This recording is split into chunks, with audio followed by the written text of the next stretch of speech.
Dacă știi ce s-a întâmplat în 2 seri cu oamenii ăștia, eu n-am putut anticipa. Toți îmi spun că a fost exact cum s-a întâmplat anul trecut, când a venit ăla acolo și mi-a spus primăvara. Mai ții minte? Primăvară, copilul ăla mic, nu știu ce. Așa s-a întâmplat acum niște chestii de la femei, bărbați, copii. Mi-a spus niște chestii pe care eu incredibil de anticipat. Facem un experiment. Stinge toată lumina. Stinge reflectoarele. Stingeți tot. Stingeți tot. Și astea, tot. Așa. Tot. Așa.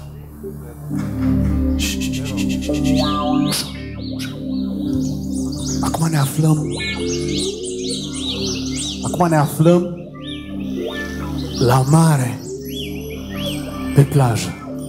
Mai ușor, copii, mai ușor.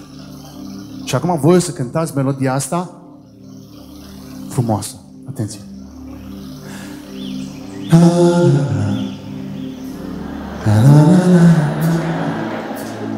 Și aprindeți telefoanele.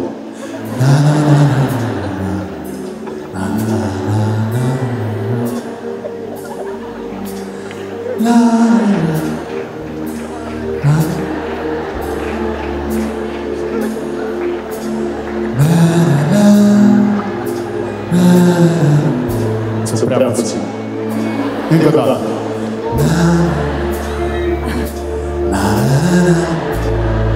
Je t'adore.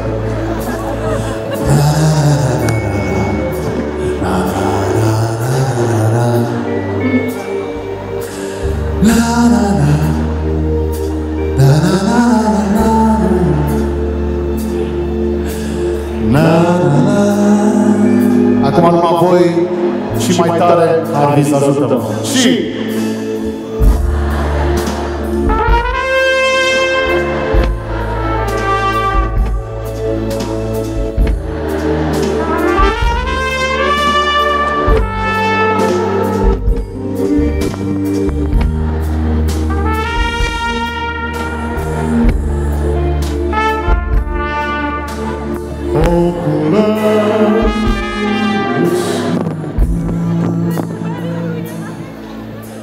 Mulțumesc frumos, Nicol.